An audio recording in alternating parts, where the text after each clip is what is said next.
আজ জান্নাতের প্রথম দিন। আমলনামা, সিরাত। একটা একটা করে ভয়ের পাহাড় পেরিয়ে এসেছে মানুষ। হাত কাঁপছিল, আমলনামা কোন হাতে আসবে। চোখ ভিজেছিল, আল্লাহ ক্ষমা করবেন তো। হৃদয় থেমে যাচ্ছিল, পা কি সিরাতে টিকবে। কিন্তু এখন সব শেষ। রাসূল সাল্লাল্লাহু আলাইহি ওয়াসাল্লাম বলেছেন, আমি হব জান্নাতের দরজায় প্রথম পৌঁছানো নবী। আমি দরজায় নক করব। দরজার প্রহরী ফেরেশতা জিজ্ঞেস করবেন, আপনি কে?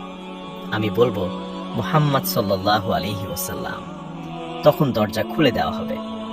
এটা কোনো সাধারণ দরজা নয়, এটা এমন দরজা যার এক পাশে ছিল জাহান্নামের ভয়, আর অন্য পাশে চিরস্থায়ী শান্তি। দরজা খুলতেই যা প্রথম অনুভূত হবে, না আলো, না শব্দ, বরং নিরাপত্তা। কোরআন ও সহিহ হাদিসে এসেছে, জান্নাতীরা যখন প্রবেশ করবে, ফেরেশতারা বলবে, সালামুন আলাইকুম, তোমরা শান্তিতে থেকো, তোমরা সফল। এই সালাম কোনো ভদ্রতা নয়, এই সালাম মানে আর কোনো ভয় নেই, আর কোনো দুঃখ নেই, আর কোনো কান্না নেই। হ্যাঁ, জান্নাতে ঢুকেই অনেকে কাঁদবে, কিন্তু সেটা দুঃখের কান্না নয়, সেটা হবে স্বস্তির কান্না, কৃতজ্ঞতার কান্না।